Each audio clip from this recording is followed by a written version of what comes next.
Hello viewers, আসসালামু আলাইকুম। সবাইকে ডিজে আইটি বাংলার পক্ষ থেকে ধন্যবাদ। আজকে আমরা সবাই দেখব ইনসার্ট থেকে স্মার্ট আর্ট চার্ট স্ক্রিনশট এই জিনিসটা কীভাবে করতে হয় আমরা দেখব। স্মার্ট আর্ট ক্লিক করলাম, করার পর এখানে আমাদের কিছু চার্ট শো করছে। তো প্রত্যেক চার্ট আমরা ব্যবহার করতে পারি। এখানে বিভিন্ন আকারে আছে, অল দেওয়া আছে, এখানে অলের মধ্যে সবই আছে। এখানে আবার লিস্ট আছে, লিস্টেও সব আছে। তারপরে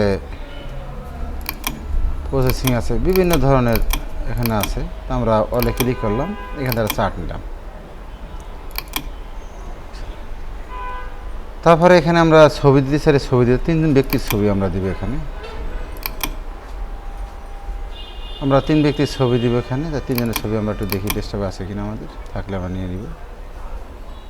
তো আমরা এখানে 3 জনের ছবি পেয়েছি, একজনটা ছবি নিলাম। আমরা 3 জন প্রতিযোগীর ছবি নিব, তারা সুন্দরী প্রতিযোগী, তাদের ছবিটা নিব। তাদের নামটা এখানে লিখব আমরা। তো 3 জন আমাদের ধরেন 2010-এর সেরা সুন্দরী, তাদের সম্পর্কে আমরা লিখব। তো এখন এখানে তাদের নাম লিখতে হবে। ধরেন একজন নাম রাখলাম মিম, আর একজন নাম রাখলাম ধরেন ইভা,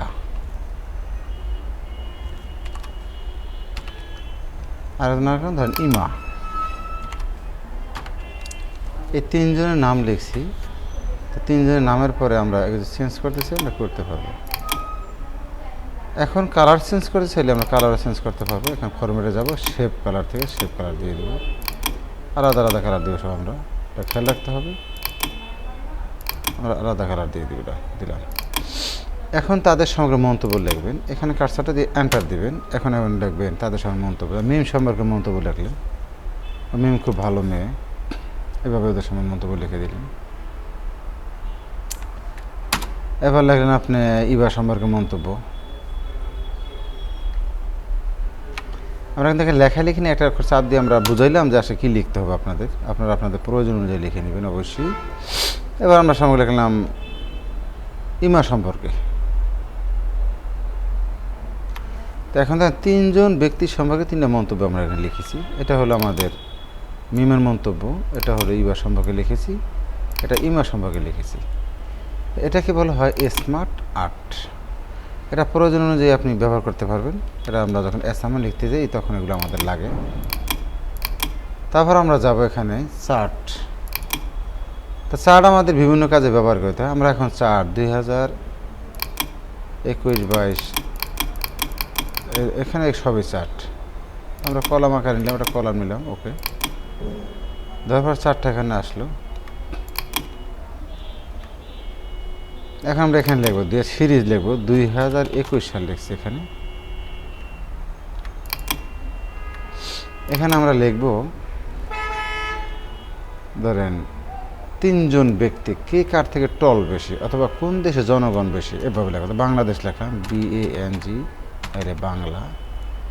তারপর লিখলাম ইন্ডিয়া INDIA। তারপর লিখলাম NEPAL, নেপাল। তারপর লিখবো এখানে ধরেন পাকিস্তান PAKISTAN। 4টা দেশ আমাদের পাশাপাশি, 5টা দেশ আমরা লিখলাম।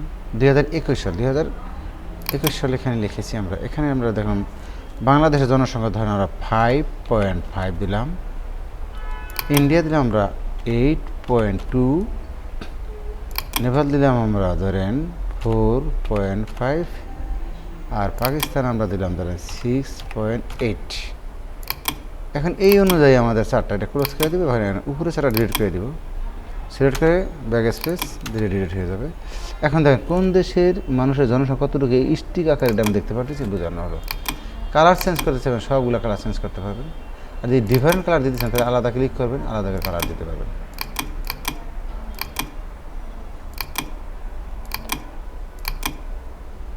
এই দিয়ে দিলাম।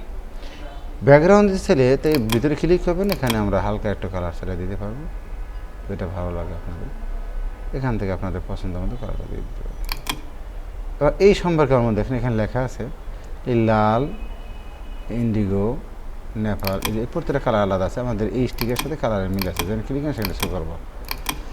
এখন এই যে সম্পর্কে মন্তব্য লিখবেন একইভাবে, ঠিক আগে আমরা যেভাবে লিখেছিলাম স্মার্ট আর্টে, এখানে ওটা লিখতে পারবো না। তো বাংলাদেশ সম্পর্কে আবার মন্তব্য লেখেন, তো বাংলাদেশ সম্পর্কে একটা মন্তব্য আমরা লিখে ফেলি। কীভাবে লিখতে হয় দেখেন, একটা মন্তব্য লিখলাম বাংলাদেশ সম্পর্কে, আবার লিখলাম আমরা ইন্ডিয়া সম্পর্কে মন্তব্য, যেহেতু জনসংখ্যা এত এত বা কত জনসংখ্যা আছে, পরিমাণ কী হতে পারে, এভাবে আমরা 4টা দেশের জনসংখ্যার নাম আমরা লিখব। আবার আমরা লিখব নেপাল সম্পর্কে বা পাকিস্তান সম্পর্কে, এইভাবে আমরা লিখে যাব। তো এখানে আমরা যেই লেখাটি চাচ্ছি সেটাতে কোনো অর্থ নাই, আপনারা অবশ্যই ফ্রেশ লেখাটা লিখবেন। আমরা তো তাড়াহুড়া করে লিখছি আপনাদেরকে বোঝানোর জন্য। এখন দেখেন এই হলো চার্টের পরিধি, এখানে যদি চার্টটা শো করাইতে চান যে কোন দেশে কতটুকু, এখানে ব্যবস্থা আছে, এই যে আপনারা শো করাইতে পারবেন। এই লেখাটা আমরা দেখতে পারতেছি, যে চার্টের এটা দেখানো যায়, এই লেখাটা কালার করে দিতে পারবেন। তো এটা হয়ে গেল, বা এটা হলুদ কালার দেন, যে কালার ভালো লাগে ফোটে হয়ে গেল। তাহলে এখন আমরা দেখতে পারলাম যে চার্ট কীভাবে বানাইতে হয়, এভাবে বানাবেন। এই চার্টটা আবার ঘুরাইতে পারবেন, সমস্যা নেই। এরপর আমরা দেখব এখান থেকে স্ক্রিনশট।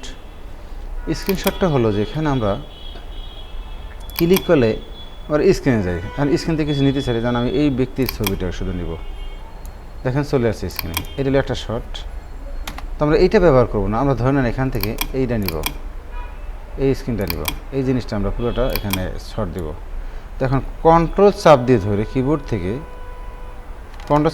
কিবোর্ডে স্ক্রিন প্রিন্ট আছে, এখানে চাপ দিবেন, এটা ক্লোজ করে দিবেন, তারপরে কন্ট্রোল ভি পেস্ট করবেন, দেখবেন যে স্ক্রিনশট হয়ে গেছে।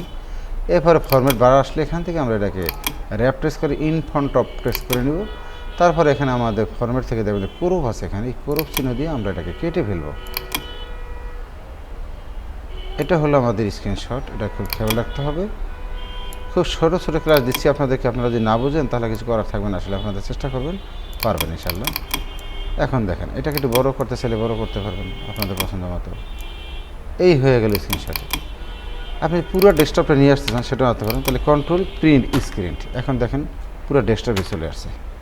এটাকে কী বলা হয়, স্ক্রিনশট বলে। এটা আপনি হয়তো কোথাও রেখে দিতে চান, আপনি রাখতে পারবেন। এখন দেখেন ছোটো করতে পারবেন, আবার কালার চাইলে কালারও দিতে পারবেন, এখানে রং বেরঙের কালার আছে। এই হয়ে গেল স্ক্রিনশট, পুরো ডেস্কটপ এখানে দেখতে পারতেছি। এটা আমাদের স্ক্রিনশট। তো আমরা 3টা কাজ দেখলাম এখান থেকে। এবার আমরা আর একটা কাজ দেখব, তারপর আমরা শেষ করে দেব। এখানে আমাদের লেখা আছে যে হাইপার লিঙ্ক। আসলে হাইপার লিঙ্ক কাজটা কি, বুকমার্ক, কমেন্ট, এখানে অনলাইন ভিডিও। আমরা যদি অনলাইন থেকে ভিডিও আনতে ক্লিক করব, এখান থেকে আমরা অনলাইনে ক্লিক করে যে কোনো ভিডিও নামাইতে পারবো, কোনো সমস্যা নেই। এখানে ভিডিও আছে, আমরা দেখতে পারতেছি এটা ভিডিও। এটা তো আপনারা জানেন সবাই যে কীভাবে ভিডিও নামাইতে হয়, এটা আপনারা কষ্ট করতে পারবেন। তো এটা আমরা পারবো ইনশাল্লাহ। এরপরে দেখবেন যে কিভাবে এখান থেকে আমাদের শেপের কিছু কাজ বাকি ছিল, এটা আমরা দেখাই দিই আজকে আবার একটু। এখানে অনেক এই ধরনের শেপগুলো আমাদের লাগে, ব্যানার আকারে লাগে। তো এই যে শেপটা নিলেন, এটা লিখতে চান, মাউসের রাইট বাটনে ক্লিক, অ্যাড টেক্সট লিখলাম DIGITAL বাংলা, আমরা লিখে ফেলছি। এই লেখাটাকে আমরা একটু কীভাবে বড় করবো দেখেন, আমরা একটু বড় করে নিতেছি। কালার করতে চাচ্ছি, আমরা একটু কালার করে নিব। এখান থেকে আমরা যে কোনো কালার দিতে পারি, আমাদের পছন্দের কালার হয়ে গেল। ফিল্টার কালারটা যদি আমরা চেঞ্জ করতে চাই, আমরা করতে পারবো, কোনো সমস্যা নেই, হয়ে গেল। তো আমাদের এই হলো আমাদের শেপের কালারটা, আমরা দেখতে পারতেছি। তো আজকে আমরা দেখলাম যে কী কাজ দেখলাম। আজকে আমরা দেখলাম এখানে স্মার্ট আর্ট এটা কীভাবে করতে হয়, চার্ট এটা কীভাবে কাজটা করতে হয়, এবং আমাদের স্ক্রিনশট কীভাবে করতে হয়। সর্বশেষ আরেকবার দেখতে চান, আমি আরেকবার দেখাতে পারি স্ক্রিনশটটা। পুরো ফুল স্ক্রিনটা নিতে চান, কন্ট্রোল প্রিন্ট স্ক্রিন কিবোর্ড থেকে চাপ দিবেন, তারপরে কন্ট্রোল ভি এটা চাপ দিলেই প্রিন্ট স্ক্রিনশট হয়ে যাবে। তারপর আমরা এখান থেকে এটাকে কাজ করতে পারবো, যে কোনো কালার এখান থেকে আমরা দিতে পারবো। এখানে কালার আছে, রং বেরঙের কালার আপনারা দিতে পারবেন, এবং কাজও করতে পারবেন, ছোটো বড়ো করতে পারবেন। এটা আপনাদের খুশি, যা খুশি তাই করা যাবে, ঠিক আছে। তো আজকে আমরা অনেকক্ষণ এই 4টা অপশন দেখলাম, এই কটি আজকে রইল। আর আগামী ক্লাসে আমরা আবার দেখব এখান থেকে হাইপারলিঙ্ক, বুকমার্ক এবং কমেন্ট, হেডার, ফুডার এবং পেজ নাম্বার, এই অপশন কটা একটু পরে আমরা দেখব। তো আমরা সবাই ভালো থাকেন আর সবার সুস্থ জীবন কামনা করে শেষ করছি। আল্লাহ হাফেজ।